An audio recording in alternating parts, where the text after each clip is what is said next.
The Dodgers are in first place in the NL West, but not by much. They've been struggling a little bit lately.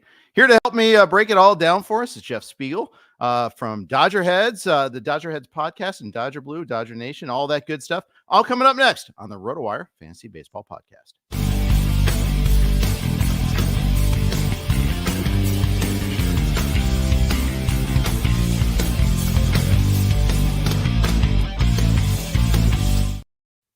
Hey, everybody. Welcome to the RotoWire Fantasy Baseball Podcast. Jeff Erickson here. I'm here with Jeff Spiegel on the DodgerHeads podcast. I did some appearances with them last year as well. They're part of the Dodger Blue Network, Dodger Nation, if you will. Jeff, welcome to the show. Thanks for joining me today. It's really good to get reacquainted with each other. Yeah, it's fun to be back with you. I know I missed our conversations from last year. We've kind of shifted some of the stuff we're doing, but it's good to be on here to talk baseball with you, to talk Dodgers. Although, I joked with you right before coming on. Today isn't the best day to be the guy that's coming on to talk Dodgers, but it's a long season. It's August 1st. We got some time.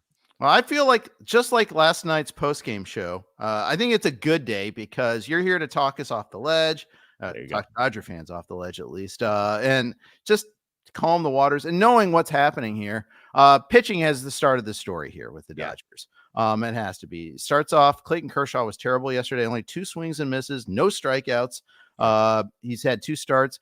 Now, I'm willing to give a little bit of a grace because this is just his second start after coming back from a shoulder problem, but nonetheless, still very concerning. Yeah. No, I'm with you.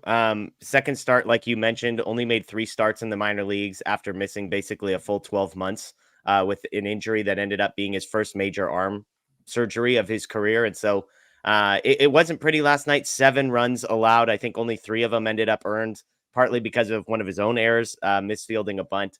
And so there's absolutely reason for concern with Clayton Kershaw. I'm kind of a wait and see patient type person. I'm not jumping to positive conclusions. I'm not jumping to negative conclusions, but we saw this with Walker Buehler. I think that's the scariest part is we saw a guy that I wanted to be optimistic about being able to figure it out, being able to make it work as a new type of pitcher. And Buehler just flat out hasn't been able to do that. 8 starts, just about all of them were bad. So I don't want to assume Kershaw's story is going to play out the exact same way, but these first 2 starts have not necessarily been the encouragement folks like myself were hoping for.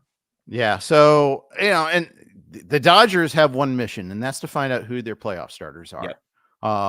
At least on the pitching side of things. Well, they have 2 missions now, unfortunately, but we'll get to that.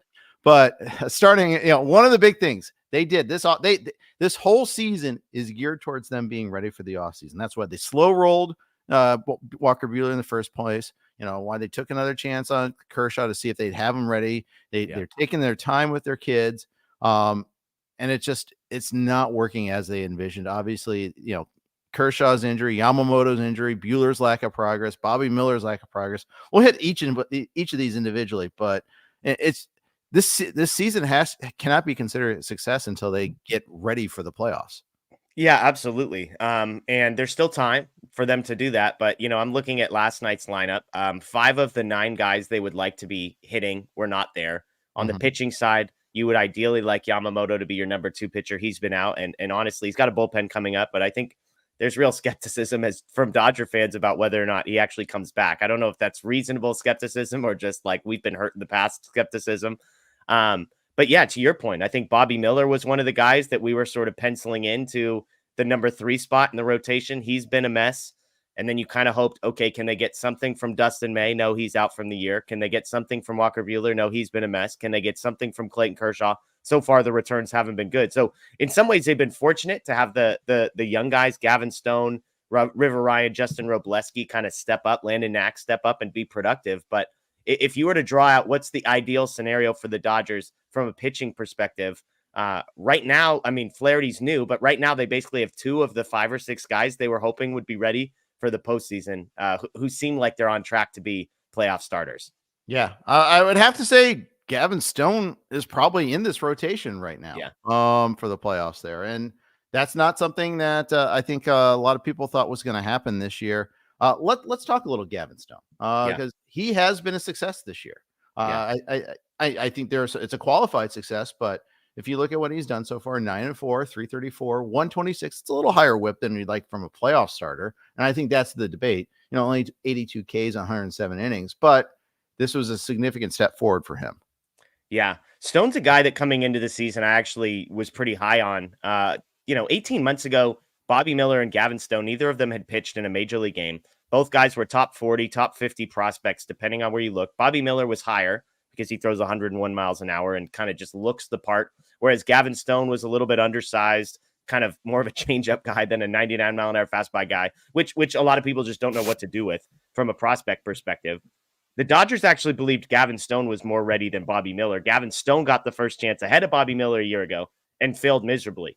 There were reports that came out in the offseason. He was dealing with a blister. It messed up his mechanics. And last season was a total mess. Bobby Miller ends up succeeding.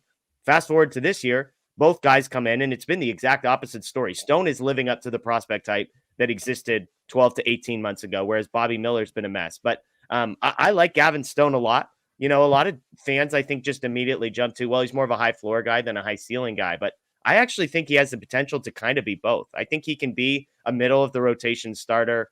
I don't want to say at worst, but I think that's kind of a floor for him. But I still think that the ceiling is there for him to be a high-end number 2 starter. You look at some of the Savant stuff.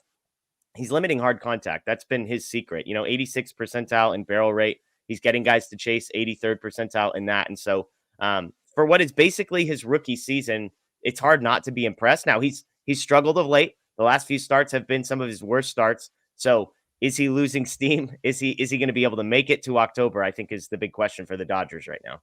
Yeah, it really is. So, we'll be watching that one to see that. We'll, it's going to be really kind of intriguing to see that. Bobby Miller, you mentioned that, last year he surprised people for how quickly he came up. It was really good at moments. The fantasy community was really excited about Bobby Miller, way more so than Stone. His first start was amazing. And it's all downhill since then. It's the shoulder, and he just hasn't recovered from that. Yeah, Miller's an interesting one because I don't want to say I was down on him, but I feel like on our team, at least, I was kind of the lowest man just because sometimes, and maybe this is a trap I've fallen into. I've been wounded, Jeff, and I need to recover from this. But I think sometimes we see a guy like Miller that throws the velocity that he throws, and we're willing to overlook a lot of stuff. He was good last year, but I wouldn't say he was great. It was a 3.76 ERA. He was a rookie. That's reasonable expectations. But I just felt like penciling in hey, this guy's going to be like a 3.1, 2.9 ERA, somewhere in that range. And, he was striking out less than a batter per inning last year. Again, we look at the stuff and we think, oh my gosh, it's all going to come together. And it just hasn't. Doesn't mean it won't. Eventually, we're still talking about a guy who's 25 years old. So there's still time for him. But I don't know a single Dodger fan, Jeff, who is believing that Bobby Miller is going to be an answer to any of their problems this season. I think we kind of said, hey, you know what? Lost season 2024. He's been surpassed in many ways by River Ryan and even maybe Justin Wrobleski, Landon, Knack. Not as high of an upside, but definitely more reliable this year. So I think it's an uphill battle for Bobby Miller. My sort of just plant the seed and see what happens. Could Bobby Miller be a reliever come postseason time? That fastball, 1 inning, just rear back and let it go. We know velocity plays up in the playoffs, so I would expect if Miller is on the postseason roster, I actually think it's going to be more likely to be as a reliever than a starter. I kind of like that. I'd like to see him walk a handful fewer batters as it is, though. That's part of the problem. He's actually walked more than he struck out down at Oklahoma City. So Conqueso is asking, he's got 3 Dodgers, needs to cut one. I'm presuming it's a redraft and not a keeper league. He asks, Gavin Stone, Bobby Miller, River Ryan has to drop one. Oof. Is it Miller right now? Yeah, if we're talking about a team that you're only going to have for this season, I think it's clearly Bobby Miller. I think Justin Wrobleski just got sent down, so it looks like River Ryan's going to get an extended run. Been encouraged by what we've seen from him. Been encouraged by Gavin Stone again, even though the last few starts have been pretty rough. So if we're just talking about you have to throw all these guys back into a pile at the end of this season, then I think Bobby Miller's the guy I've dropped. Yeah, and he's certainly not one of 2 keepers if you're looking at it that way either, too. I mean, it's just fraught with risk. I mean, and then here's the part of the issue too is like the Dodgers have been extraordinarily unlucky. Yamamoto's hurt, Emmett Sheehan got hurt, and it was a lot worse than people thought.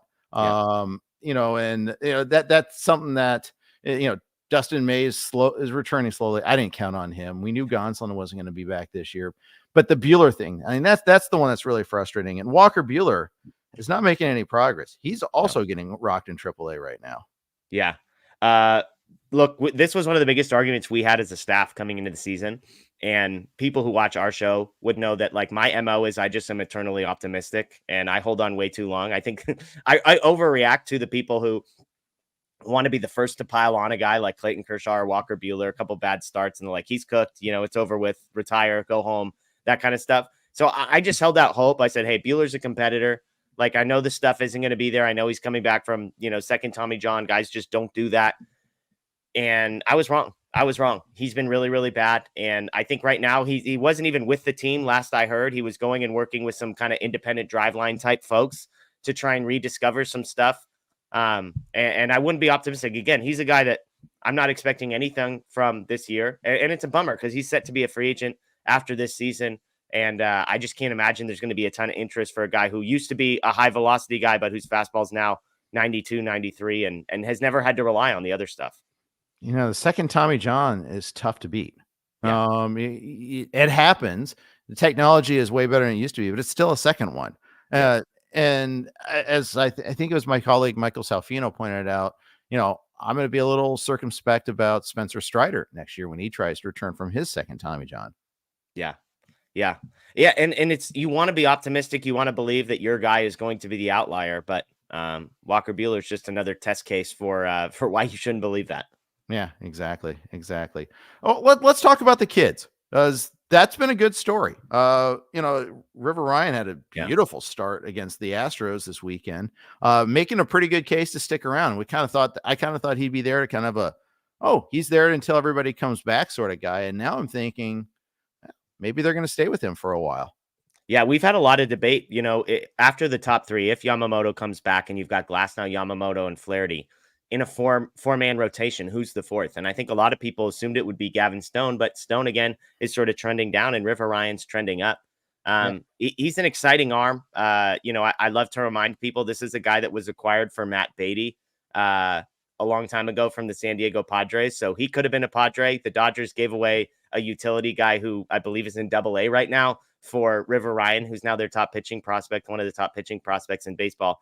It's electric stuff. This was a two-way player who is fairly new to full-time pitching just the last couple of years. I know he's not the youngest prospect, but he was hitting. I mean, I think he hit 300 in the minor leagues, but when the Dodgers traded for him, and then he came over and basically said, hey, you're a pitcher now, and that's all you're going to do. And it's absolutely been a rocket ship for him. I had a conversation with the Dodgers minor league pitching coordinator, Rob Hill, just a couple months ago. And I kind of at the end was just like, hey, I know River Ryan, he's looked good. Like, is there any chance we see him in 2024? And he's like, yeah, we might, but injuries happen, all sorts of stuff goes sideways. And it was middle of July, we saw River Ryan. I was expecting middle of September, but middle of July, he's up and he's living up to the hype. The demeanor is there. The stuff is there. All of his stuff grades out really, really well. So it's hard not to be super excited. He's a guy that I think a lot of Dodger fans at the trade deadline were like, I think he's untouchable. Like, I know we want to go after Crochet. I know we want to go after Scooble. I know we want to go after these big names, but River Ryan, once you see it at the major league level and he lives up to the hype in his first couple starts, it's hard to imagine letting him go. Well, both Ryan and Justin Wrobleski are on the latest iteration of RotoWire's top 400 prospect list. It came out a week after the draft. James Anderson does a great job maintaining that list. Wrobleski's at 46, Ryan's at 84. So we're high on both. Wow. So you guys have Wrobleski ahead of River Ryan. Yeah, James does. And I trust James. And James, I trust. He knows his stuff. But both, he's also, his bias is in favor of hitters. I think there's a lot safer commodity. We've seen that many, many, many, many times with the young pitchers. But I think the takeaway there is, Wrobleski and Ryan are both very intriguing to us. And they've comported themselves well. For that matter, Landon Knack has too. Knack has stepped up multiple times. Kind of didn't really earn this demotion that he got, but it just happened to be a numbers game. Yeah. And real quick on Wrobleski, like I understand why he might be higher. I'm surprised because I don't know if a lot of people will have that. Wrobleski's a lefty who throws 100 miles an hour and has like 4 other pitches. So he's nasty. And I think he's going to be another one of these guys that come October, he's going to be the 2-inning, bullpen weapon that the Dodgers bust out where it's like, hey, how about 100 miles an hour from the left-hand side in the 6th or 7th inning. I think that's Wrobleski's role. So I'm really excited about him. He's another guy I didn't want to trade, but that's exciting to hear that he's got him ahead of River Ryan. It's kind of a funny story. About a month and a half ago, I went down to Reno because Oklahoma City was playing in Reno. And I got to interview about 15-ish of the guys down in Oklahoma City. And it's hilarious, that roster now, because Wrobleski was still down there. River Ryan was still down there. James Outman was still down there. It's all these guys who ended up getting called up. Trey Sweeney, who just got traded. So I interviewed about 5 guys right before they all came up to make their major leagues debut. So it was fun. But you mentioned Landon Knack. He's a floor guy. Yeah. He'd be a starter on 2/3 of rotations across Major League Baseball. He's not going to wow you. He's never going to be a number 1 or a number 2, but I think he's just going to be really, really solid. Elite command. I'd have to go back and find the number. When he got drafted as a 5th-year senior in 2020, he had something like 48 strikeouts to 1 walk. I mean, the command was absolutely absurd for Knack, and that's kind of translated all the way up. So it's not nasty stuff, but it's good enough, limit hard contact, and I think he's just going to be a valuable guy going forward. No, I agree. And through all the hand wringing, and it's been a bad month. The Dodgers are still 17 games over 500, still plus 86. They're still in first place in the NL West by 4.5 games.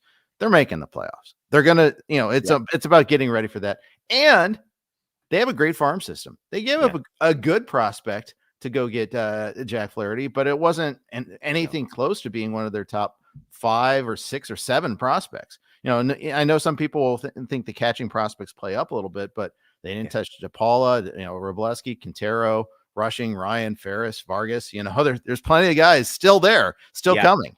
Yeah. We were doing a live show at the trade deadline, and this trade went through with about 2 minutes to go before the deadline. And the reaction from all of us was shock. Flaherty was the guy I wanted all along. I wanted him more than Crochet. I would have paid up for Scooble, but given price and player, Flaherty was the guy that I wanted. Thrilled they got him.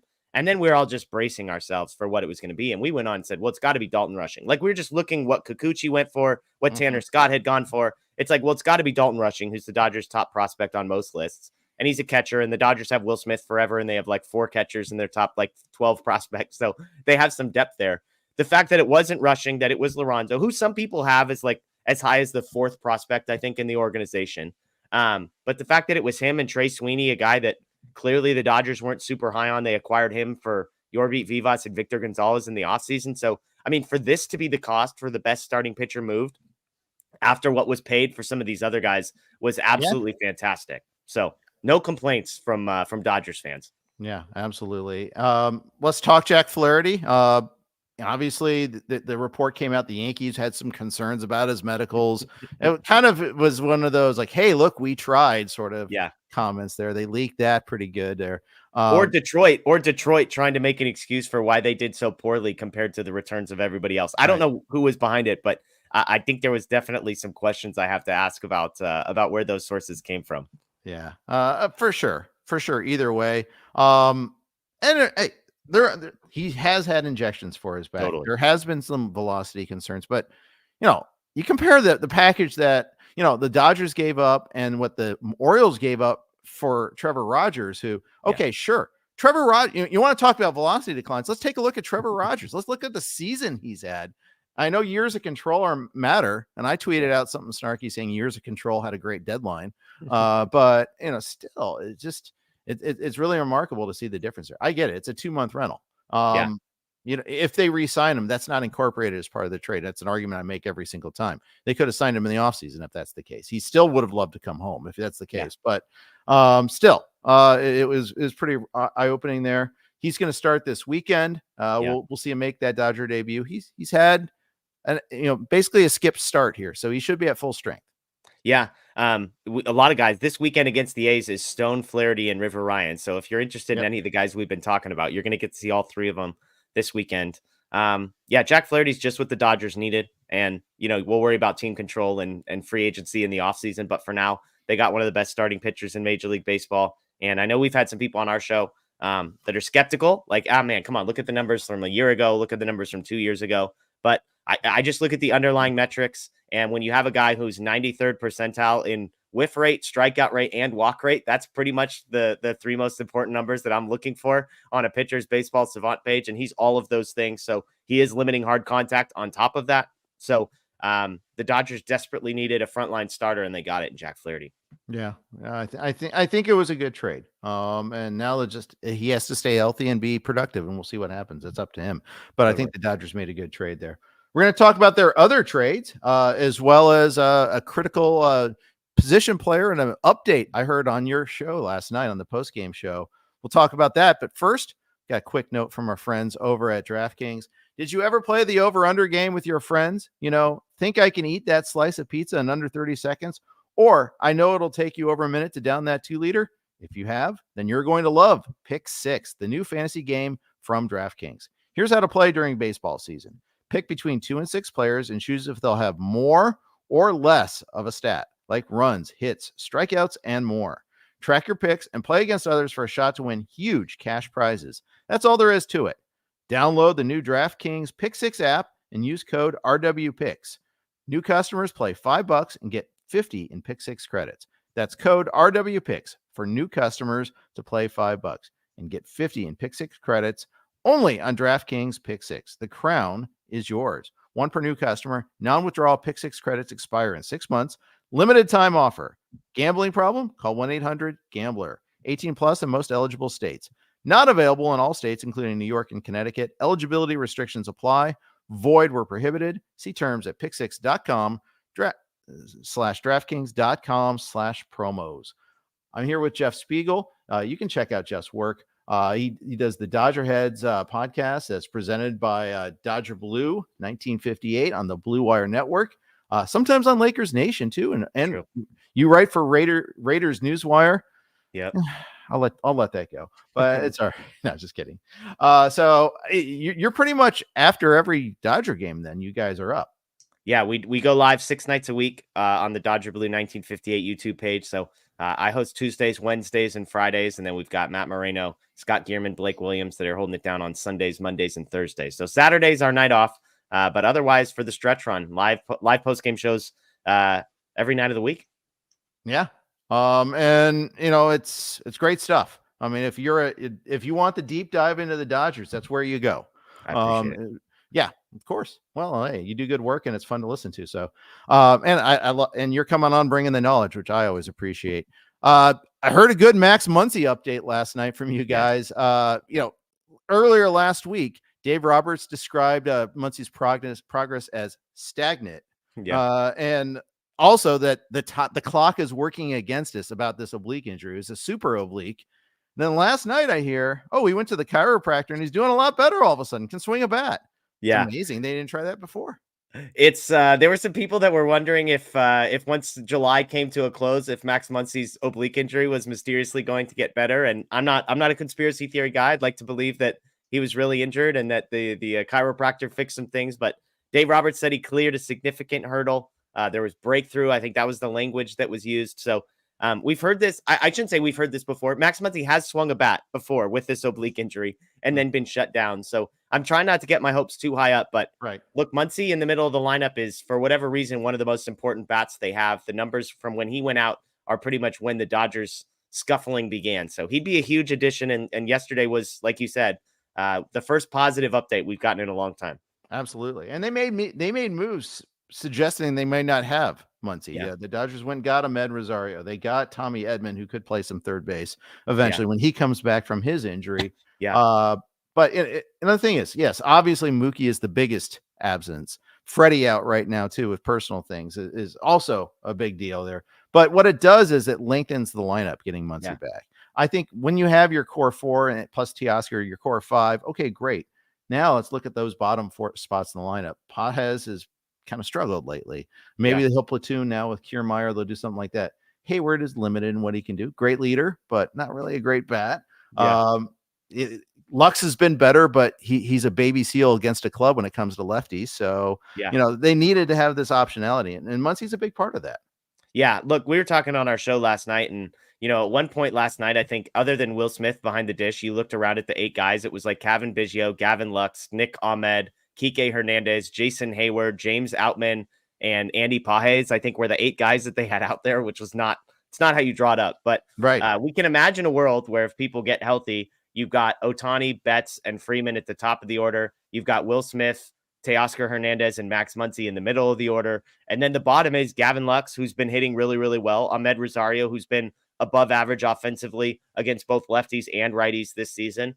And then Tommy Edman, who's your 9-hitter with 30 stolen base potential, league average bat at best, maybe slightly below, but elite defense in center field if that's where they end up playing him. And so you can kind of imagine a world where that lineup is a lot more promising. You mentioned Lux's bat against lefties, so Rosario plays second against lefties, and then maybe Andy Pages, who has hit well against righties, comes back in and plays right field. So the nice thing that the Dodgers did by getting Edman and Rosario in particular is they basically solved whatever problems present themselves in the next 8 weeks. Like if they need a second baseman, they have guys that can do it. If they need a shortstop, if they need a third baseman, if they need a center fielder, if they need a right fielder, they have 2 guys that can solve basically any of those problems.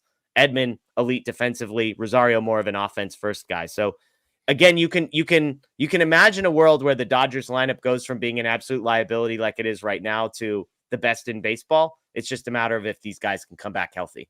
Yeah, absolutely. Will Smith needs to come back to being Will Smith too, by the way. Yeah, it's been rough. It's been a little rough lately. He looks more like Austin Barnes up there, unfortunately. Well, hey, Austin Barnes has been good of late. I'm ragging. I'm a big rag on Austin Barnes guy, but he had like a 14-game hit streak. He was at like 280 or something like that. But yeah, Will Smith, I think hitless in all but one of his last 7 or 8 games. Lots of strikeouts, 0 for 4 with 3 strikeouts. Last night, he's got 8 strikeouts in his last 4 games. So it's been rough. He's not a guy I tend to worry about. He'll pop out of this. He always has. And so I'm not super worried, although, you'd like for this not to be happening when Mookie Betts and Freddie Freeman and Max Muncy were all out. You'd like for him to be carrying the load a little bit in their absence, but it just hasn't been the case. And look, when Gavin Lux is hitting behind you in the order, even though Gavin Lux has been good lately, you're not exactly going to get pitches to hit if you're Will Smith. Yeah, absolutely. Gavin Lux long-term. I mean, we know it's not his future is not at shortstop. That kind of got exposed way back in spring training. That's a guy that, the idea of Gavin Lux has always been better than the actual practice of him. Now he's showing some signs of being that hitter that everybody thought he could be. Yeah.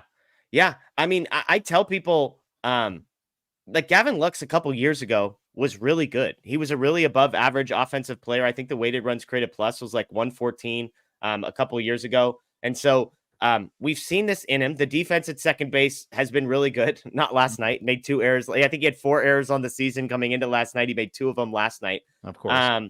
But yeah, 2022, 114 weighted runs created plus. He was a 3-win player. Obviously he misses all of 2023, tears his ACL going into that season. So right when you feel like momentum's going to happen, and then 2024 comes back, and he was dreadful for the beginning of this season.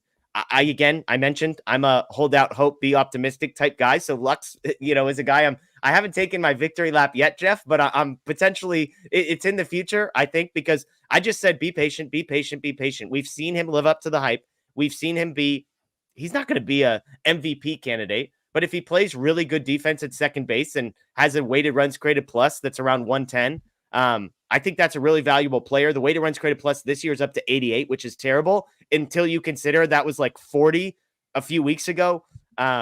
Also, you mentioned he's like a 33 weighted runs created plus against lefties. So if he can get to a spot where they only let him hit against righties, he's going to be a really valuable player at second base under team control on a team that is going to have big salaries everywhere. So I know it complicates the where does Mookie Betts play conversation because second base was supposed to be his spot, but if you're a Dodgers fan, you have to be pleased with Gavin Lux kind of turning back into the guy that we saw in 2022. Absolutely. Absolutely. So, there's time still to finish this story too. That's the thing I like about that one. Matt Leahy asked, did we discuss Bobby Miller? Yes. Around the 7-minute mark, if you want to do that. And you might not want to listen to it. Yeah. Yeah, exactly there. No, maybe he could be a reliever, but we'll see. I don't think I see a whole lot of success as a starter going into this season. We mentioned the Padres. I got a quick aside here. I know this is a Dodger themed podcast today, but I got to give a little praise to the Padres because, they traded away Soto in the offseason. Their principal owner passed away in the offseason. The guy that was driving their spending spree in the first place there. They went out and they got what they needed in Dylan Cease before the start of the season. They paid a pretty big prospect price, but you compare that price to like the some of the trades that were made here at the deadline, it wasn't appreciably higher. It's not like they traded away Jackson Merrill. They developed Jackson Merrill into someone that's been pretty darn good this year. They're doing it right now without Tatis. They're doing it without Yu Darvish, without Joe Musgrove, and they're dangerous. They're selling out. Their fans are great. They've had 33 sellouts so far. Last night was their biggest attendance of, I think, all time in Petco. They found one more person to do standing room, I guess, out there in the grassy knoll. But point is, the city has come out to support them, and they've turned around and rewarded them by trying. And it seems like a low bar to clear, but look around baseball and you can see teams aren't as aggressive as the Padres are. They've made their trades to go improve that team. Yeah. And we were on our show. Again, we did a live trade deadline show, and everyone was disappointed with the Dodgers up until 2 minutes before the deadline when they went and got Jack Flaherty. And the first half of our, hour and a half long show was talking about that Tanner Scott deal. And it was kind of, on one hand, this is the type of move that Dodgers fans were desperate for the Dodgers to go make, to be aggressive. And at the same time, we looked at the prospect cost and we were like, holy crap, that is an insane price to pay for a relief pitcher who is going to be a free agent in a couple of months. And yet, I think that's the sort of quagmire that AJ Preller presents every single person that tries to evaluate him. You respect the hell out of the aggressiveness. You respect the fact that if they have a need, he goes out and get it. He's not afraid to pull the trigger and potentially look stupid. I do think the underrated piece is that, while I would rather have Juan Soto than whoever they received for Juan Soto, even though like Michael King's been helpful for them, they kind of have been able to do the both and, where they sell some guys and then recoup prospects and then move those guys for other pieces. But yeah, the Padres are legit. They've won 9 of their last 10. They're only 4.5 back after beating the Dodgers in both of these mini series games down in San Diego. And so it's not a team I would want to face. You mentioned some of the guys that are not there that are coming back. Xander Bogaerts has gone from, he's kind of doing the Gavin Lux thing, from being terrible to being one of the best players in baseball over the last couple of weeks. And so look, if everything goes right for the Padres, I've always said they're a scary team. I think the Dodgers are better at full strength still, but come postseason time, anything could happen. Yeah, absolutely. And it is crazy expensive. There is kind of a moral hazard thing here. Preller's trading for his job, if you will, trying to keep his job. But at the same time, he's instructed to try to win now too. I mean, he's doing their wishes. The Dylan Cease trade worked too. I think that's the other thing people got to remember. Arias, I think he's I think he's useful, but I think he's a little overrated as a player in real life. Yeah. But at the same time, they saw a need. They went out and got it. And then that was before the Bogaerts injury. If they didn't have Arias, they would have been kind of hosed during the Bogaerts absence there. So, yes, he's done some things terribly wrong. That Bogaerts contract is already terrible, and we got like 6 more years of it. But, hey, it's refreshing to see a team that's aggressive trying to win. And let me ask you a question on that front, because after the Dodgers traded for Jack Flaherty and gave up Lorenzo and Trey Sweeney, an hour after Tanner Scott was acquired by the San Diego Padres, and you look at these, okay, here's a really, really good reliever who's got some concerns. The walk rate terrifies me. That's why I wasn't interested in Tanner Scott all that much. But the Padres paid more in prospect capital for 3 months of a relief pitcher than the Dodgers did for 3 months of the best starting pitcher that ended up getting moved, and a guy who's been very, very good, borderline elite this season.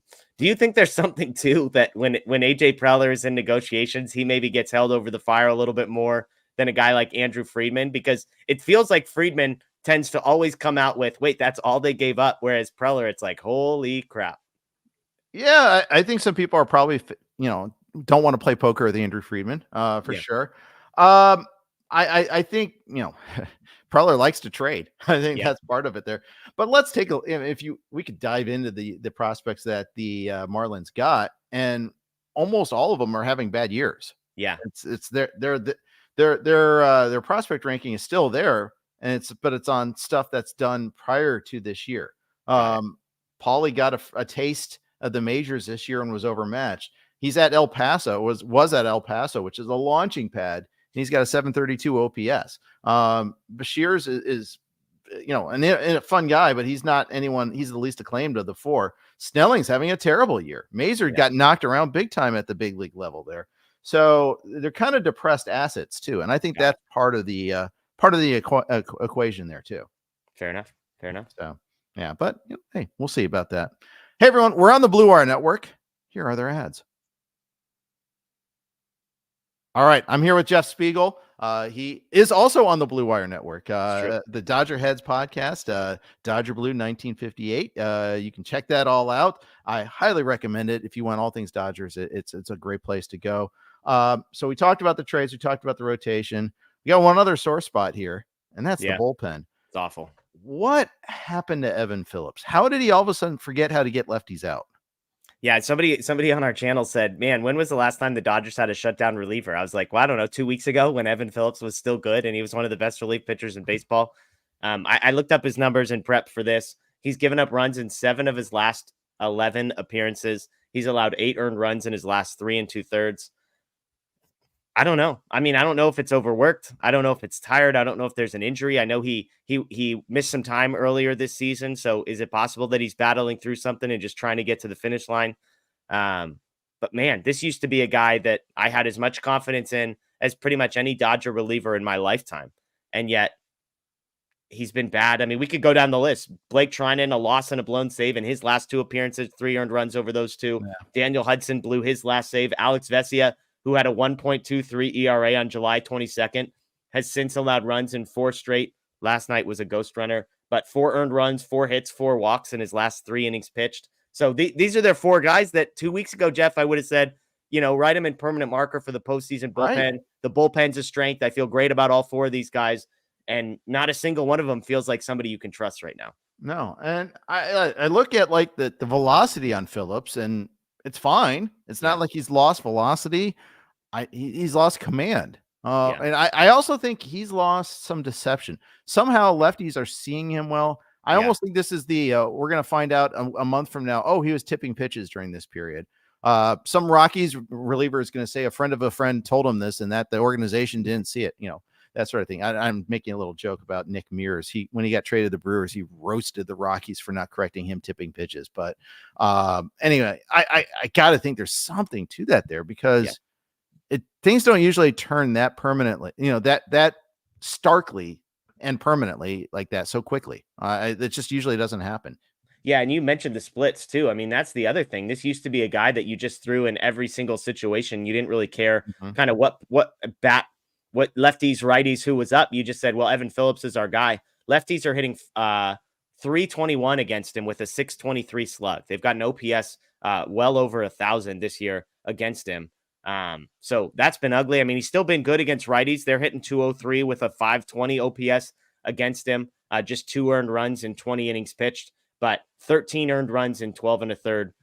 If you kind of just separate out lefties versus righties. So that's been the crux of it. That has not historically been his deal, that he's had these massive splits. I mean, lefties have always hit him better, but like last year, better was 222. The year before that was 170. So those are all better than what righties did against him. But to see a number starting with a 3, Phillips is, serious cause for concern for the Dodgers. 100%. And again, they've had the back of the bullpen instability again after being solid last year. Daniel Hudson, aside from his last outing, has been great. The last outing was terrible against Houston, but I'm willing to say, okay, it's one outing. I mean, he did completely fall apart in that, but before that, he'd been solid, super solid. Yeah. So can we count on him going forward? Could he be the closer the rest of the way? Yeah, if I had to place a bet, it would be him or Blake Treinen. As far as if I was trying to go chase saves in the Dodgers bullpen, it would be either Hudson or Treinen. Hudson, in my mind, like when I say the bullpen's a mess, Hudson's grouped in there. But to your point, when I did the digging this morning, I was like, all right, he's only had 1 bad appearance. He's just getting grouped in with all these other guys who have had between 2 and 7 bad appearances in a row. Treinen was who they went to the other night with a lead, and he gave up 2 home runs in the 9th inning and blew that save. And Evan Phillips was the guy warming behind him. So I'm not entirely sure why Daniel Hudson wasn't even in the mix there. Vesia was the guy who ended up coming in extra innings and giving up the ghost runner in the 10th. For me, it's a tricky piece, but yeah, I would go Daniel Hudson or Blake Treinen, probably the two guys that I would probably put my money on if I needed to bet on saves. Yeah, absolutely. Sorry about I kind of ducked out accidentally for a second there, but I hit the wrong. I thought I was on one screen and not on another. But, anyways, what about Michael Kopech?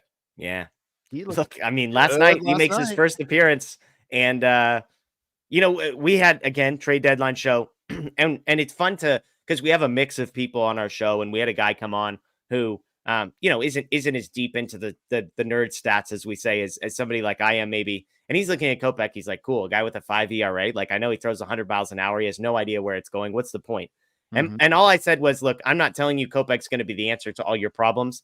What I'll tell you is, if you wanted to drop the type of player to drop into the Mark Prior lab, it's a guy with the fastball profile and the stuff profile of Kopech, and just say, man, if Mark Prior can make a tweak here or a tweak there and get this guy dialed in, we're not talking about like, somebody who might be useful in the playoffs. We're talking about somebody who could be a back end guy in really meaningful moments. Last night, first taste, 3 strikeouts. The last one, 101 mile an hour fastball. The breaking ball looks nasty. So look, if the Dodgers can figure out how to get him to know where his fastball is going to go, then we all know what the potential is for Kopech, but under team control for next year. So this was a great addition for the Dodgers in my estimation, because if it doesn't work out, and he's just a 6th inning guy, who cares? But I think the upside is definitely there. Yeah. He's got the blow up potential, and that's the problem. You want to do a little selective endpoints theater there. Since that blow up against the Marlins, he's had six outings there where he's allowed 1 hit and no walks, or 1 hit and 1 walk, and like 11 strikeouts. He's been awesome, including last night. Yeah. As a starter, he always had that 2 or 3 blowups per year, and I like being a max effort guy out of the bullpen. I do like that as a role for him. We'll see if they can kind of get him to iron out some of those those variances there, but I wouldn't be surprised if he were in the mix too. I have a feeling that the Dodgers bullpen is just going to be one of those, okay, it's this guy this night, this guy another night. Dave Roberts is going to drive us crazy. He's already kind of doing that already. And even when Phillips was going good, every once in a while Vesia would get the save, and like, oh, Phillips, we're going to have you pitch the 8th this time. He had him pitch like the 7th or 6th one time before the struggles began, or maybe at the start of the struggles. I think it's going to be difficult there. I think it's really going to be difficult to kind of pinpoint who's going to be the guy on a weekly basis. Yeah, Joe Kelly's another guy who, could find his way into that mix. Brusdar Graterol when he's back. I mean, they have a lot of guys. Honeywell. Yeah, Honeywell and Kopech is hilarious to go back to some prospect lists from about 6 years ago and see where those guys both ranked, and now they're just sort of middle relievers for the Dodgers. But he's been good. Banda's been good.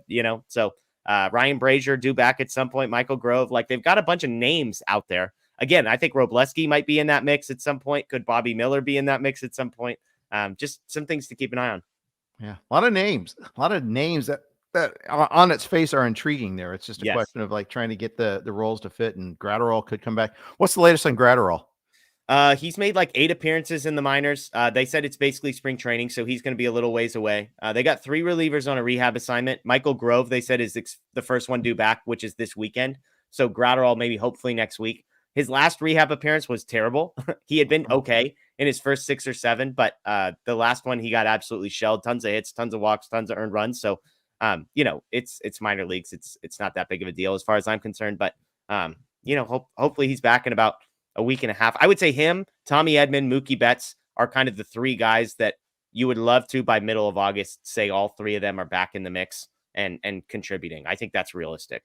Absolutely. I loved your comment on Grove last night on the postgame show. They've used him with anything but kid gloves so far.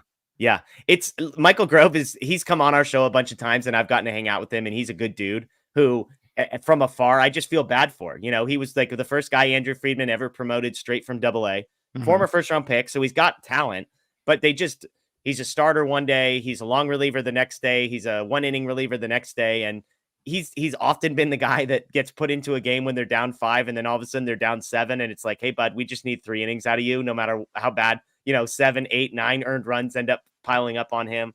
So I think Dodger fans look at a guy like Grove, and he had a stretch in the middle of the season, Jeff, where he was going 1 inning and he was dominant. He had like 2 or 3 week stretch where he was lights out. The stuff was playing up. And every Dodger fan, you will not ask a single Dodger fan that wants to see Michael Grove pitch more than 1 inning.